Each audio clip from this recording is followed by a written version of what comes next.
Hi guys, how ridiculously late I am. And, you know, this video was supposed to be out on Monday, but now it's like Wednesday, according to your time, Thursday. You know what? It's after Christmas, you know, the buzz is still going over here at my house. Got 7 kids and got tons of art projects that I'm working on. And so, yeah, I know I'm late, but I'm actually finally doing it and putting up the video just for you. So today you're actually going to see a time process of my timeline versus, as you guys know, if you're new here to my channel, I am an artist, a multidisciplinary artist, in fact.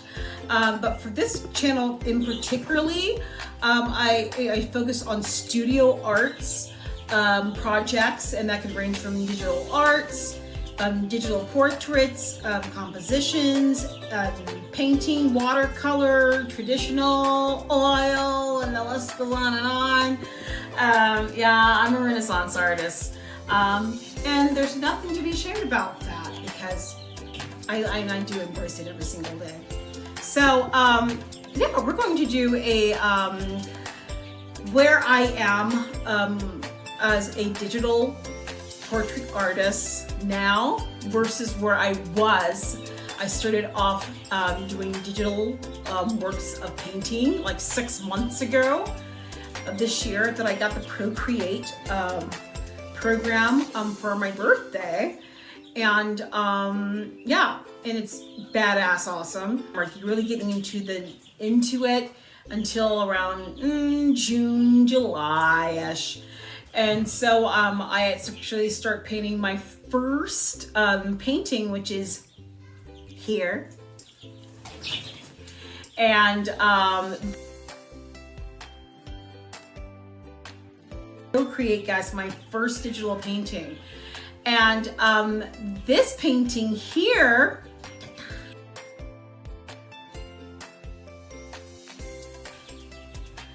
that I just put up, I just finished this last night.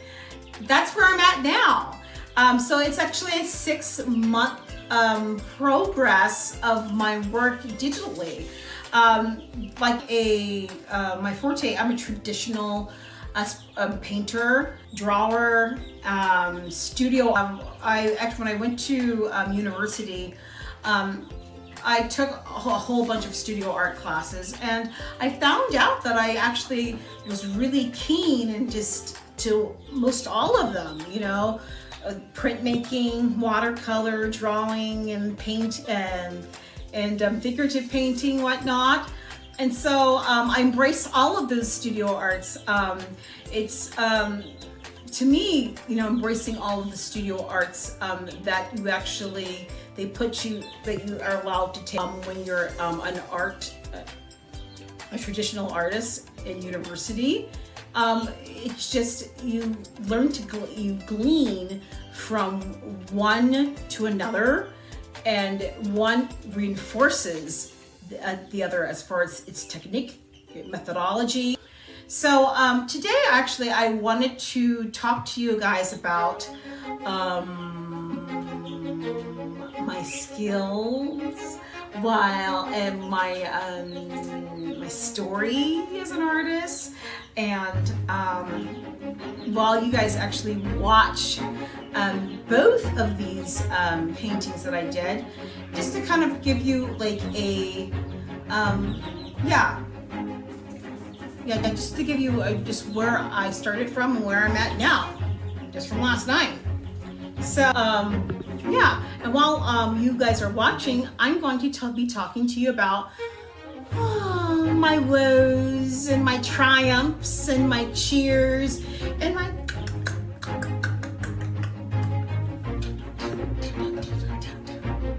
I tend to like do my head banging just sporadically.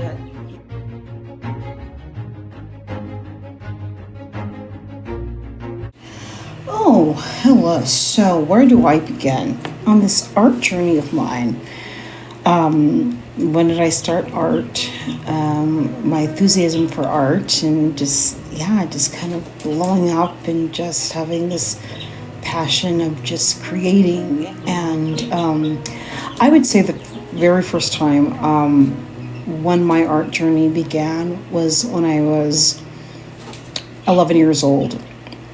And I actually was doing doodling in class, as one might do that is just completely bored and bored of the ongoings of in middle school, 6th grade, which I was. And I was doing lots of doodlings and just copy drawings of Disney characters and animations. That's when I really first started my art journey as far as like drawing and just kind of getting my first, feet wet as a child with art. But I will tell you this, art was not my forte during that time. My forte was music, singing. I started singing in church as a very young child at 4 or 5 years old.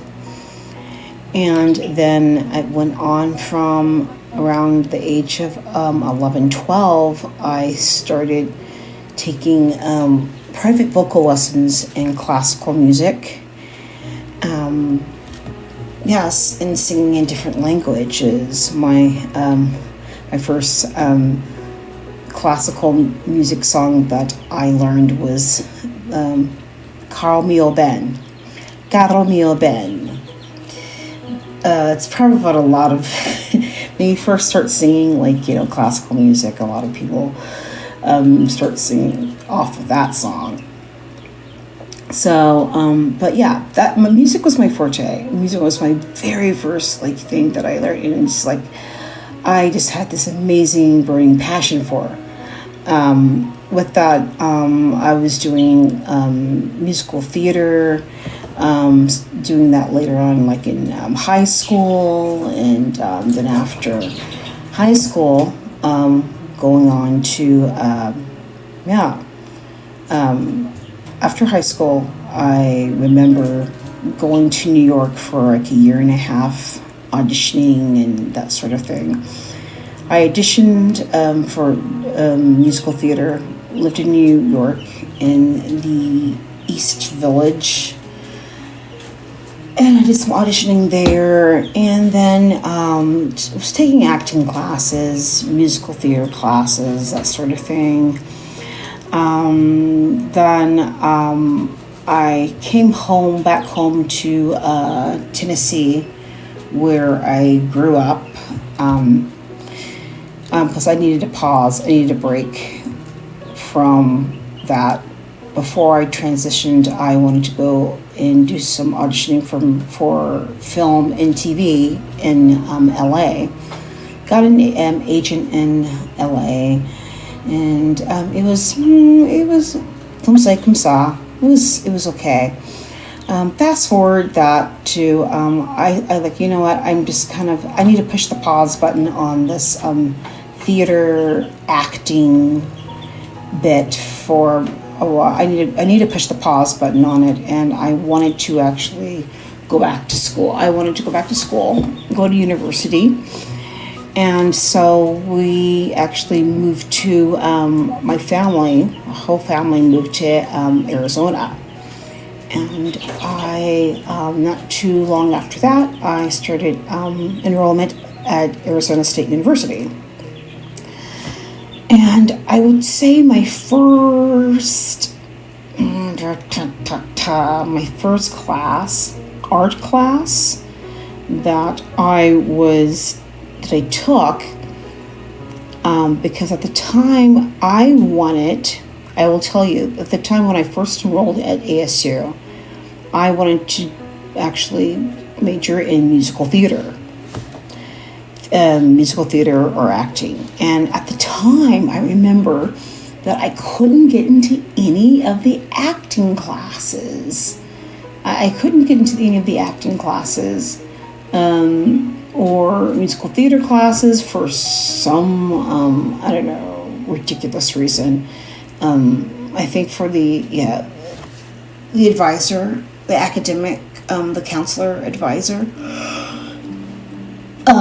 they had like all of these like rules and regulations that you had to take all of these like, you know, gen ed and humanities before you could take acting classes. It was just ridiculous.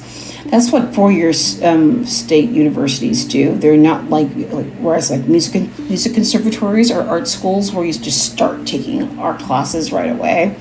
Yeah, you have to actually take a bunch of gen eds. But at any rate, so my very first like art class I was able to get into, so I couldn't get into any musical theater or classes, whatnot. I said, well, what the heck am I going to do? You know, it occurred to me out of the blue, like, you know what? I'm going to take a photography class. That was the first thing. So, because I was looking at the roster, I was looking at my catalog, so there's photography, there's painting, there's, you know, and I just wasn't just thinking really seriously about it and it dawned on me like, well, for some reason the painting classes were full, but the photography was not. And so I enrolled photography, black and white photography, you know, it was okay. The teacher, he was a bit of a hard ass. And all the photography professors there at that school were like hard asses. It went okay, but then I decided to actually do a couple years of just studying elsewhere.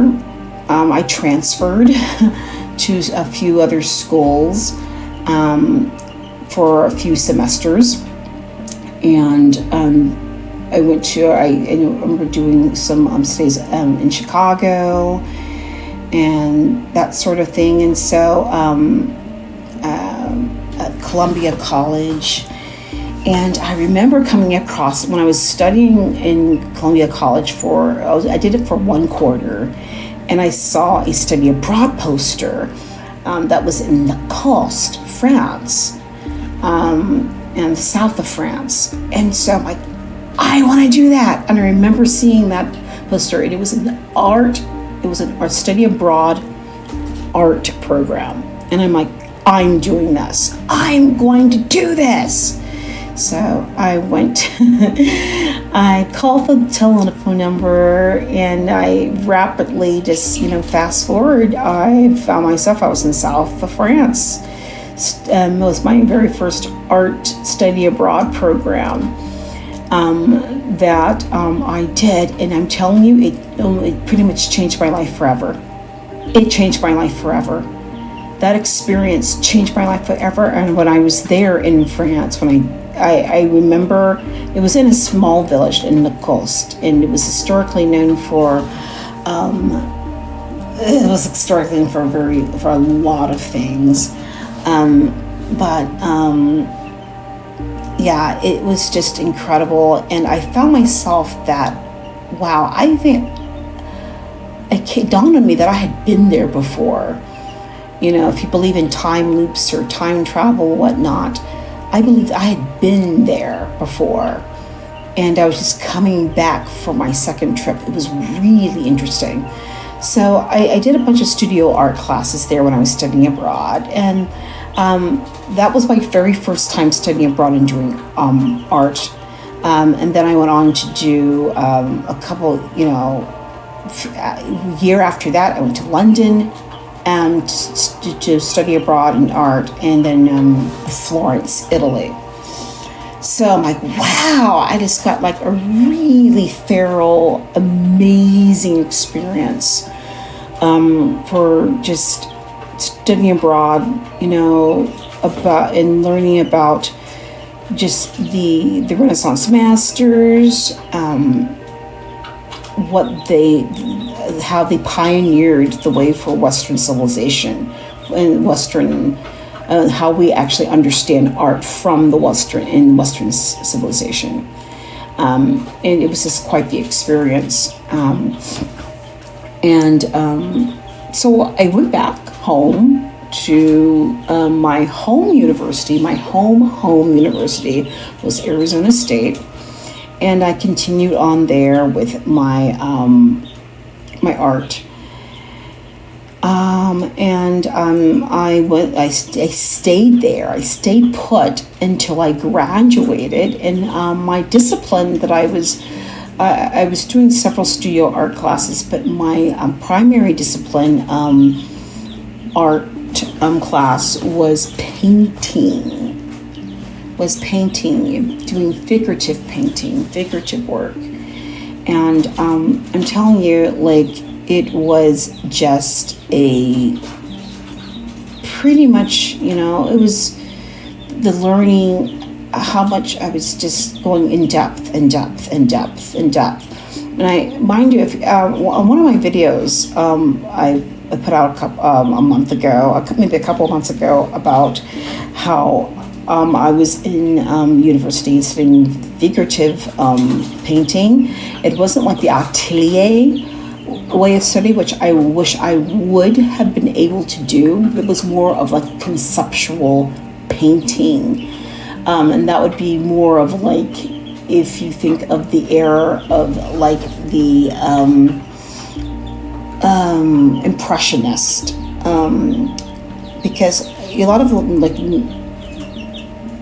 of universities or like colleges, like in, I guess you could say, Western civilization, in parts of Europe and in North America, they really are quite impressionable, interestingly enough to say.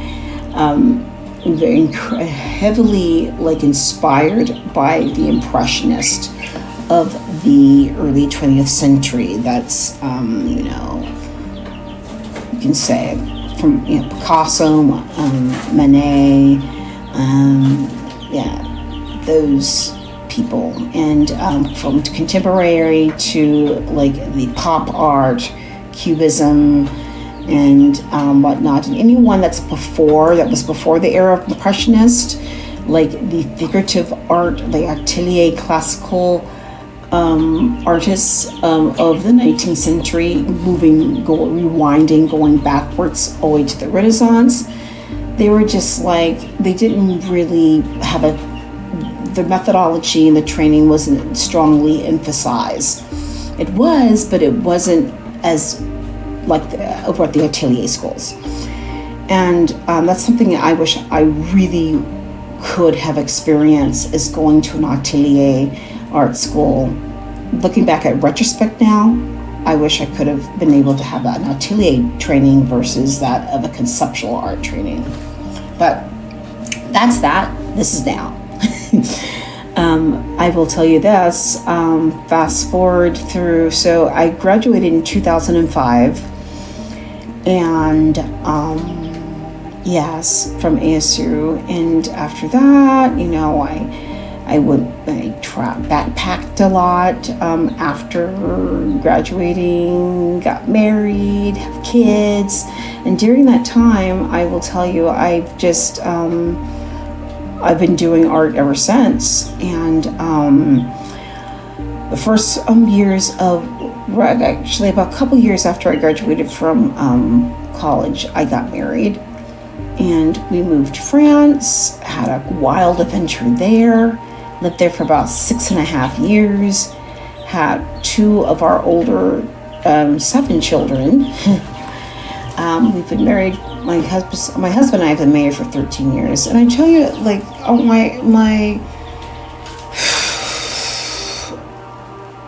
the adventure, or just like the journey of me as an artist. And I know that's the story I'm telling now of my, art journey. It's like more of a synoptic version versus like a more specified. If I really were to tell you all of everything, this would be like a 2-hour video, but I'm making it to like a 25, less than a 25-minute one. But there are a lot of key points that I did learn, and it's just where I'm at now with my figurative art, as you can see with my, drawing portraiture.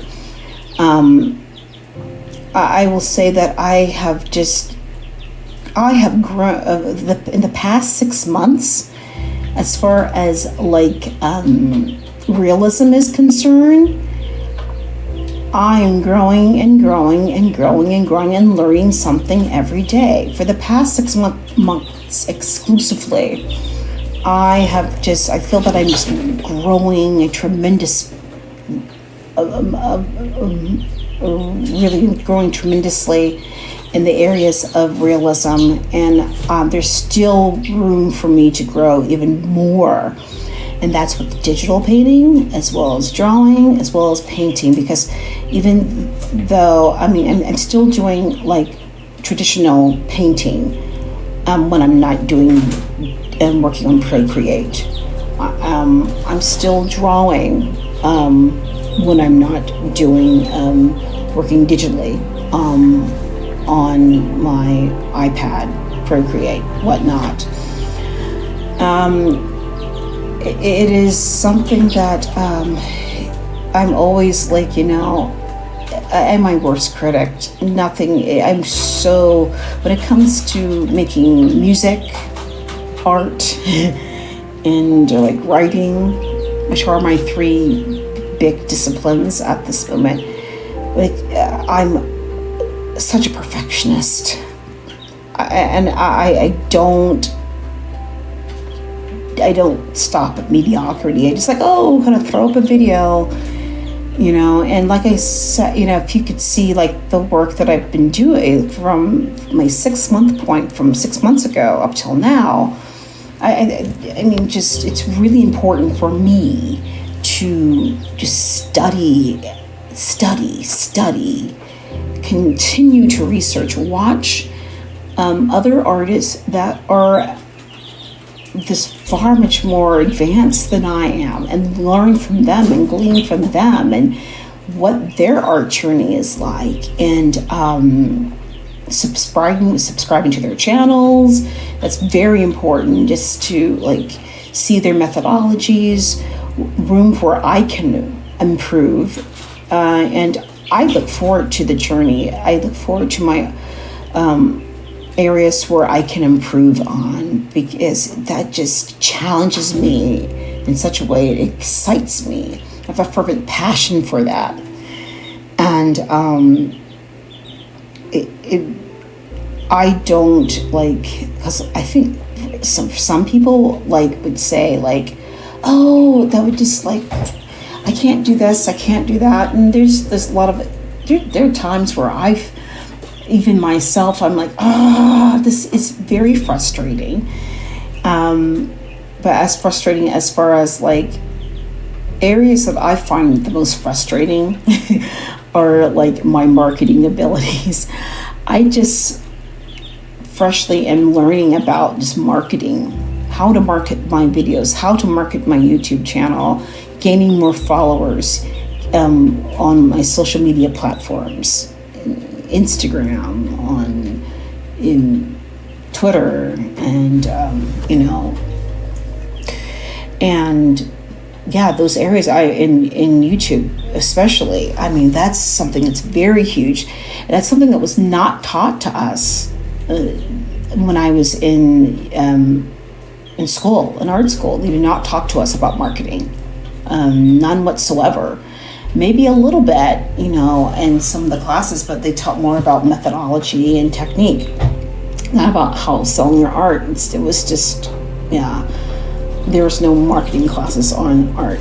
I guess the closest thing of doing that, of marketing or business, you would take a business class, which had nothing to do with art. And that's something that in the early years of my marriage to my husband was a big sales marketing guy. And he's you don't know. You don't know anything about selling your art or marketing. You need to take some business classes. I said, you know what? You're probably right, because I don't know it. I said, well, we just need to call some art galleries and let them do it for you. And And I remember doing that like a year ago, like just making a list of art galleries that I needed to call. And this was before I knew what I needed to do with my social media platforms, is just kind of go with like, call just a bunch of galleries and ask them, hey, can you show my work? Or, I'll say submitting my work to them, submitting my work to a bunch of like local galleries and a bunch of just galleries across the country. And just getting a no on a lot of them because they said, oh, your art's just too weird. Oh, we don't have the space for it, and blah, blah, blah. Or maybe just any excuse they can make. And what I wasn't understanding is how I could actually take charge of what I already had, the social media platforms that I was doing at the time, which I had started my YouTube channel back in 2018, early 2018. And at the time, I really didn't know how, like the first videos I start putting up on YouTube were horrible. Like I guess the production quality was. You can go back and watch them for yourself and judge for yourself and see. But it wasn't so much of like the art itself, but it was just the production quality. It just was not there. And I really wasn't getting any traction or views. And I remember I was posting up like maybe a video, like 3 videos a week, and it just, something was out of place. I wasn't doing something right. And so I decided to push the pause button on that. And it wasn't until this past like 3 months ago, about 2.5, 3 months ago, that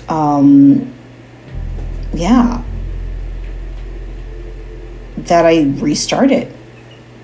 And now I'm actually restarted about 2.5 months ago, just restarting my videos, still learning about marketing, doing uploads for my videos, how to get more, just more for following subscribers. And that's one of the things that I actually, my points of where I need to really vastly improve on. And I think a lot of us who are like artists on YouTube, we work on just marketing and how to gain more followers, how to working on having more people to see our work, selling our work, our prints, and so on. So yeah, and there you have it, guys. I would actually like to do more of a longer a longer art journey video, and that will come up soon. I've had a great time actually talking to you about my art journey, and I look forward to seeing you guys next time. Make sure that you subscribe to my channel and like and all that good stuff. I look forward to seeing you guys soon. Happy holidays, happy New Year's.